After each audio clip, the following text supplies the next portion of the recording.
Assalamualaikum warahmatullahi wabarakatuh. Apa kabar anak-anak ibu semuanya? Mudah-mudahan anak-anak ibu dalam keadaan sehat dan tetap semangat untuk mengikuti pembelajaran jarak jauh ini. Hari ini kita berjumpa kembali dalam pembelajaran Pendidikan Agama Islam dan Budi Pekerti kelas 3 Sekolah Dasar. Pelajaran kita hari ini adalah mengenai pesan surat An-Nasr. Minggu kemarin anak-anak ibu sudah belajar tentang membaca surat An-Nasr, menghafal surat An-Nasr, dan menuliskan surat An-Nasr. Baiklah anak-anak ibu semuanya, sebelum kita lanjutkan pelajaran kita hari ini, marilah kita berdoa bersama.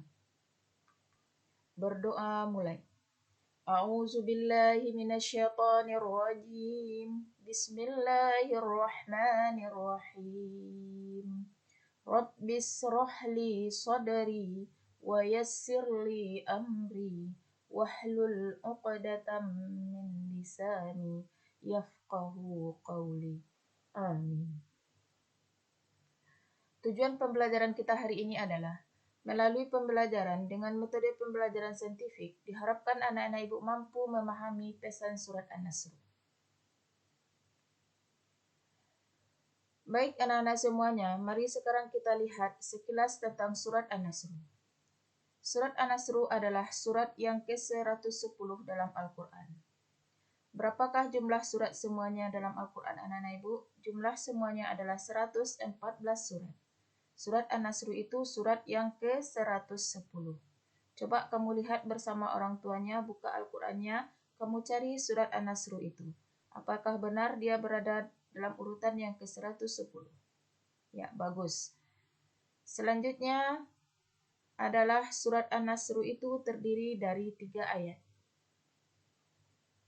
Mari kita lihat apakah surat An-Nasr itu 3 ayat. Minggu kemarin kan anak ibu sudah menghafal. Coba kita ulangi kembali untuk mengingatkan bahwa surat An-Nasr itu terdiri dari 3 ayat. Kita mulai dengan membaca basmalah. Bismillahirrahmanirrahim. Coba kamu baca ayat yang pertama. Idza jaa nasrullahi wal fath. Ayat yang kedua. Wa ra'aitan nasa yadkhuluna fi dinillahi afwaja. Ayat yang ketiga. Fasabbih bihamdi rabbika wastaghfir. Innahu kana tawwaba. Ya. Berapa jumlah surat An-Nasr itu anak-anak ibu? Surat An-Nasr itu berjumlah 3 ayat. Selanjutnya, nama An-Nasr diambil dari kata An-Nasr yang ada pada ayat pertama surat An-Nasr. Ya, coba kamu perhatikan ayat yang pertama. Idza jaa nasrullahi wal fath. Jadi An-Nasr itu diambil dari kata nasru, nasrullahi. Jadi nama surat An-Nasr itu diambil dari ayat pertama surat An-Nasr yaitu nasru, nasru. Ya, nampak pada ayat pertama yang ibu garis bawahi. Itu adalah tempat pengambilan nama surat An-Nasr. Selanjutnya kita lihat apa arti dari An-Nasr. An-Nasr itu artinya adalah pertolongan. Baik, selanjutnya kita lanjutkan kepada pokok-pokok isi surat An-Nasr. Apa sajakah pokok-pokok isi surat An-Nasr? Yang pertama, surat An-Nasr itu menjelaskan pertolongan Allah Subhanahu wa taala akan datang dan Islam akan mendapatkan kejayaan. Pada ayat pertama itu dijelaskan oleh Allah, Idza jaa nasrullahi wal fath. Apabila telah datang pertolongan Allah Subhanahu wa taala.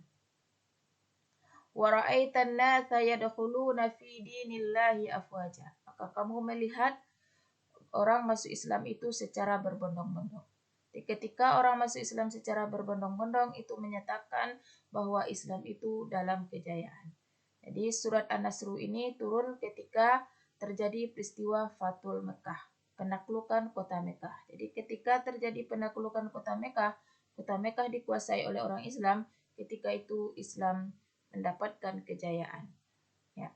Jadi isi pokok surat An-Nasr yang pertama itu adalah pertolongan Allah Subhanahu wa Ta'ala akan datang dan Islam akan mendapat kejayaan.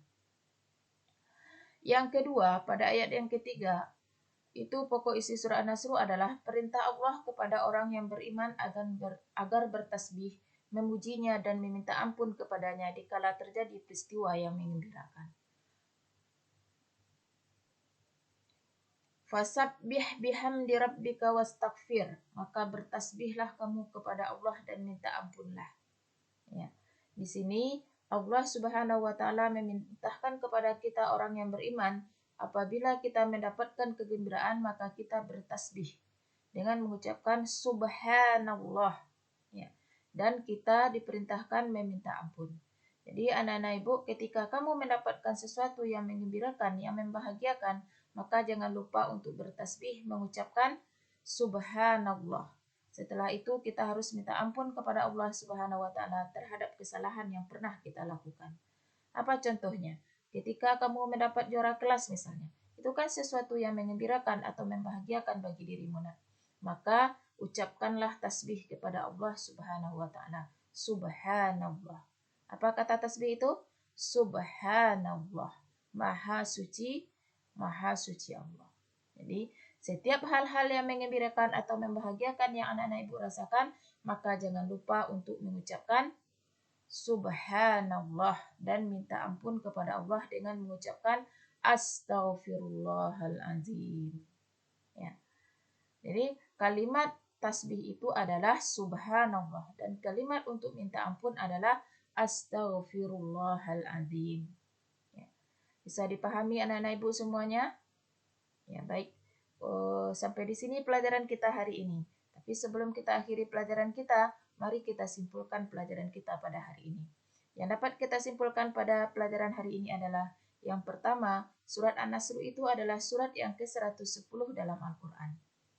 Ya, An-Nasr itu artinya adalah pertolongan. Ya, surat An-Nasr diambil dari ayat yang pertama, yaitu idza jaa nasrullah, nasru, yang artinya adalah pertolongan. Selanjutnya isi pokok surat An-Nasr itu ada dua.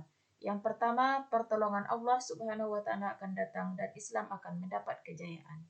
Yang kedua, perintah Allah kepada orang yang beriman agar bertasbih memujinya dan meminta ampun kepadanya dikala terjadi peristiwa yang menggembirakan. Jadi ingat anak-anak ibu semuanya, ketika kamu mendapatkan suatu kegembiraan atau kebahagiaan, jangan lupa bertasbih kepada Allah dengan mengucapkan subhanallah dan meminta ampun kepada Allah dengan mengucapkan astaghfirullahaladzim. Sampai disinilah pelajaran kita hari ini. Kita akhiri dengan mengucapkan alhamdulillahirabbil-alamin. Tidak lupa saya ucapkan terima kasih kepada orang tua yang sudah mendampingi dan membimbing anak kita belajar di rumah. Assalamualaikum warahmatullahi wabarakatuh.